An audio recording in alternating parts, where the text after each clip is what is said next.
आप देख रहे हैं इंडिया टाउन न्यूज, भारत की बात। नमस्कार, आप देख रहे हैं इंडिया टाउन न्यूज और मैं हूं आपके साथ सुधीर मिश्रा। स्वागत है आपका हमारे खास बुलेटिन राजधानी सरकारधानी में, जहां हम आपको छत्तीसगढ़ की महत्वपूर्ण खबरों से रूबरू कराएंगे। तो चलिए बुलेटिन की शुरुआत करते हैं, लेकिन उससे पहले एक नजर आज की हेडलाइंस पर। अनावरण से 3 दिन पहले हंगामा, गायब हो गई पूर्व सीएम अजीत जोगी की प्रतिमा, मची अफरा तफरी।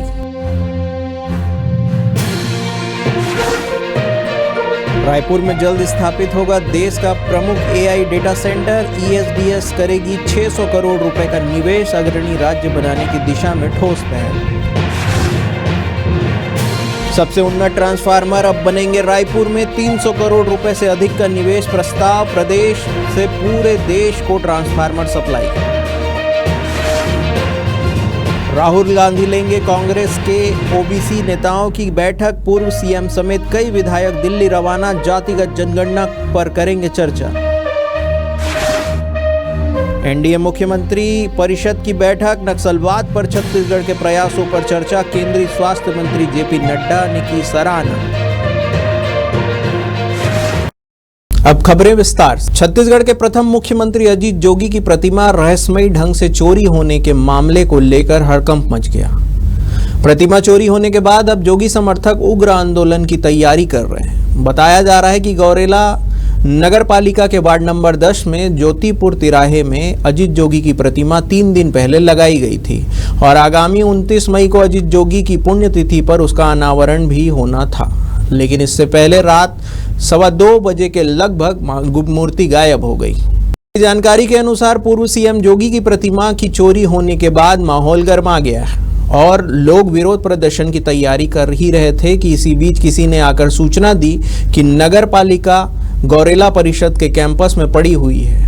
मौके पर पहुंचे जोगी समर्थकों ने पाया कि फेंकी गई प्रतिमा का कुछ हिस्सा क्षतिग्रस्त भी हो गया है। मौके पर गौरेला एसडीएम, एसडीओपी सहित अन्य अधिकारी पहुंचे तो जोगी समर्थक उग्र प्रदर्शन की तैयारी कर रहे थे। एसडीएम ऋचा चंद्राकर ने कहा कि प्रतिमा यहां मिली है, जांच कर आगे की कार्रवाई की जाएगी।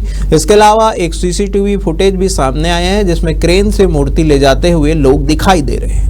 छत्तीसगढ़ देश के डिजिटल परिदृश्य में बड़ा कदम रखने जा रहा है। रायपुर के अत्याधुनिक आर्टिफिशियल इंटेलिजेंसी आधारित डेटा सेंटर स्थापित करने के लिए technology company ESDS software solution limited ने 600 करोड़ रुपए से अधिक के निवेश का प्रस्ताव मुख्यमंत्री विष्णुदेव साय के समक्ष प्रस्तुत किया है। मुख्यमंत्री से नई दिल्ली स्थित छत्तीसगढ़ सदन में मुलाकात के दौरान कंपनी के चेयरमैन पीयूष सोमानी और उपाध्यक्ष लोकेश शर्मा ने कहा है कि यह सेंटर न केवल छत्तीसगढ़ बल्कि पूरे भारत के डिजिटल भविष्य को गति देगा। इस प्रस्ताव के माध्यम से छत्तीसगढ़ को AI, cloud technology, cyber security और डिजिटल स्टोरेज के क्षेत्र में अग्रणी राज्य बनाने की दिशा में ठोस पहल होगी। विकसित भारत के सपने को साकार करने की दिशा में छत्तीसगढ़ एक और बड़ी छलांग लगाने जा रहा है। देश के प्रतिष्ठित कंपनी करमवीर इलेक्ट्रॉनिक्स लिमिटेड ने रायपुर में अत्याधुनिक ट्रांसफार्मर निर्माण इकाई स्थापित करने का प्रस्ताव मुख्यमंत्री विष्णुदेव साय के समक्ष प्रस्तुत किया।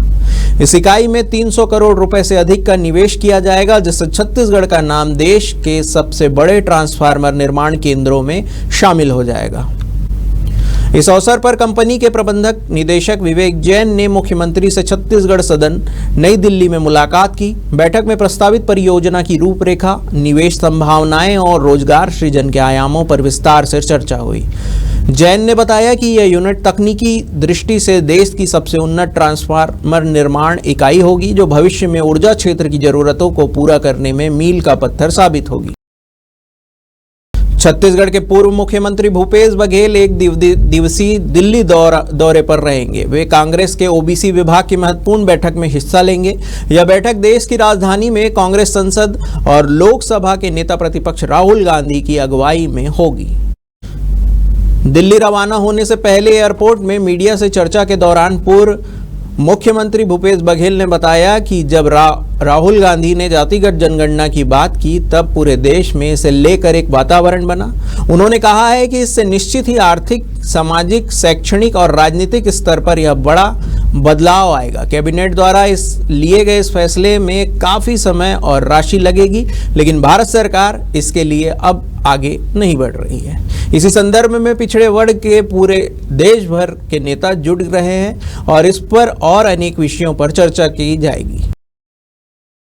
राजधानी दिल्ली में आयोजित राष्ट्रीय जनतांत्रिक गठबंधन यानी एनडीए की मुख्यमंत्री परिषद की बैठक में देश के विभिन्न राज्यों के मुख्यमंत्रियों ने भाग लिया। इस अहम बैठक में नक्सलवाद के खिलाफ चल रहे अभियानों पर विस्तृत चर्चा की गई, जिसमें छत्तीसगढ़ के सीएम विष्णुदेव साय ने अहम जानकारी दी, जिस पर केंद्रीय स्वास्थ्य मंत्री जेपी नड्डा ने कहा कि छत्तीसगढ़ सरकार की ओर से इस विषय पर महत्वपूर्ण प्रस्तुति दी गई। छत्तीसगढ़ के मुख्यमंत्री विष्णुदेव साय ने नक्सल प्रभावित इलाकों में सरकार द्वारा किए जा रहे प्रयासों को विस्तार से प्रस्तुत किया। उन्होंने बताया कि किस प्रकार राज्य सरकार ने नक्सलवाद के खिलाफ सख्त कार्रवाई करते हुए उल्लेखनीय सफलता हासिल की है। मुख्यमंत्री ने यह भी बताया कि किस तरह रणनीति बनाकर और स्थानीय प्रशासन के सहयोग से नक्सलियों को कमजोर किया गया है। बैठक में केंद्रीय गृह मंत्री अमित शाह ने नक्सलवाद से निपटने की रणनीति पर मार्गदर्शन दिया। उन्होंने कहा कि केंद्र सरकार और राज्य सरकारों के समन्वय से नक्सल समस्या का स्थायी समाधान संभव है। अमित शाह ने छत्तीसगढ़ मॉडल की सराहना करते हुए अन्य राज्यों से भी इसी दिशा में सक्रिय प्रयास करने का आह्वान किया है। नक्सलाइट्स के खिलाफ जो मुहिम चल रही है उस पर भी चर्चा हुई और उस चर्चा में हमारे छत्तीसगढ़ के मुख्यमंत्री ने कैसे नक्सलिज्म पर हम लोगों ने लड़ाई लड़ी है और किस तरीके से हम सफलता पा रहे हैं और हमें सफलता मिल रही है, उसके बारे में विष्णुदेव साय जी ने, जो मुख्यमंत्री हैं छत्तीसगढ़ के, उन्होंने सबके सामने उस विषय को रखा।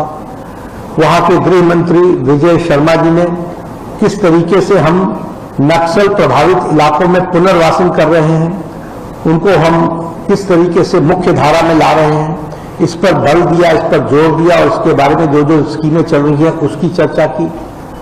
भारत के गृह मंत्री अमित शाह जी ने जो रणनीति रही है उस पर भी चर्चा की और उन्होंने हमारा मार्गदर्शन किया और सभी चीफ मिनिस्टर्स और डिप्टी चीफ मिनिस्टर्स को अवगत कराया कि किस तरीके से इसको हमने परास्त करने में अपनी ताकत लगाई है। वक्त हो चुका है एक ब्रेक का। बने रहिए इंडिया टाउन न्यूज के साथ। अब खबर आपकी उंगलियों पर, हर खबर पर हमारा नजरिया। इंडिया टाउन न्यूज, भारत की बात। ब्रेक के बाद आपका स्वागत है।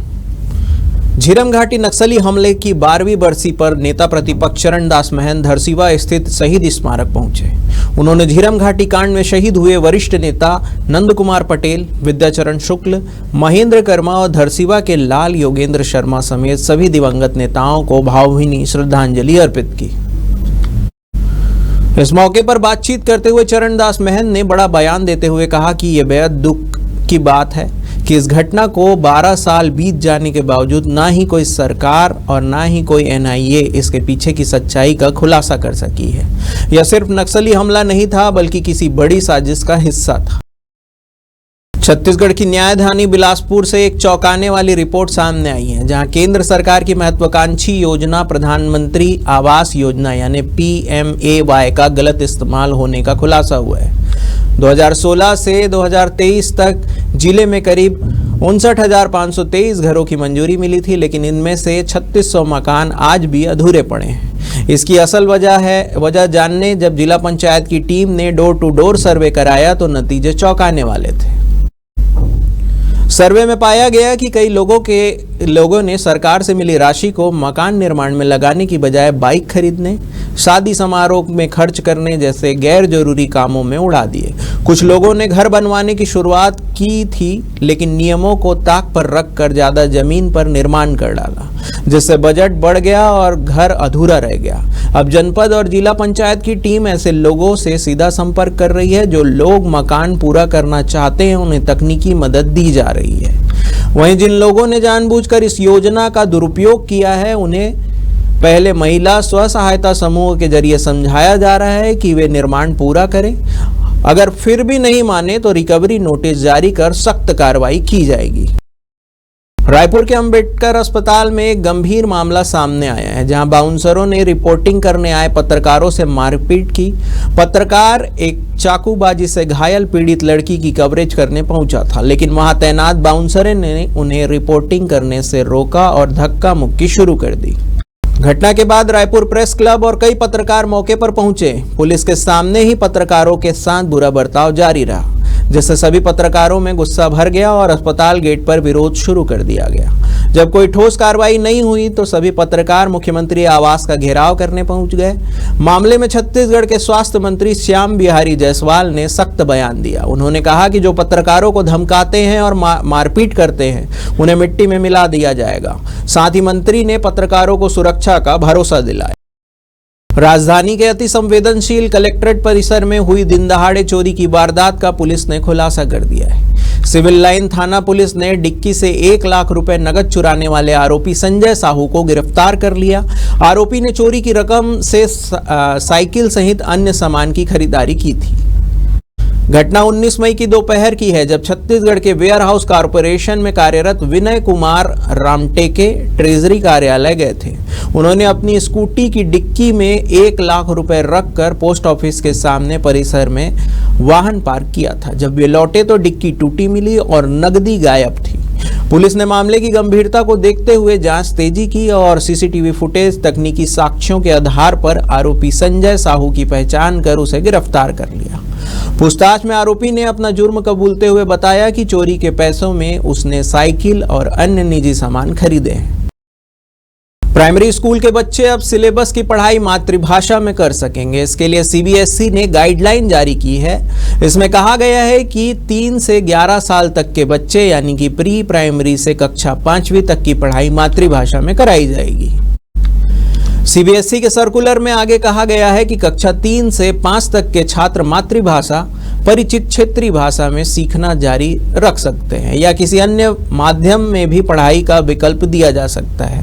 22 मई को जारी यह सर्कुलर बताता है कि मातृभाषा में पढ़ाई जुलाई से शुरू हो सकती है। सीबीएसई ने पहली बार संकेत दिया है कि वह अपने स्कूल में मातृभाषा आधारित पढ़ाई को अनिवार्य बना सकता है। बोर्ड ने अब तक राष्ट्रीय शिक्षा नीति 2020 और स्कूल एजुकेशन 2023 के तहत बोर्ड ने सिर्फ एडवाइजरी सर्कुलर के माध्यम से ही इसके उपयोग को प्रोत्साहित किया था। हमारे खास बुलेटिन राजधानी सरकार धानी में फिलहाल इतना ही। तमाम खबरों के लिए बने रहिए इंडिया टाउन न्यूज के साथ। नमस्कार। आप देख रहे हैं इंडिया टाउन न्यूज, भारत की बात।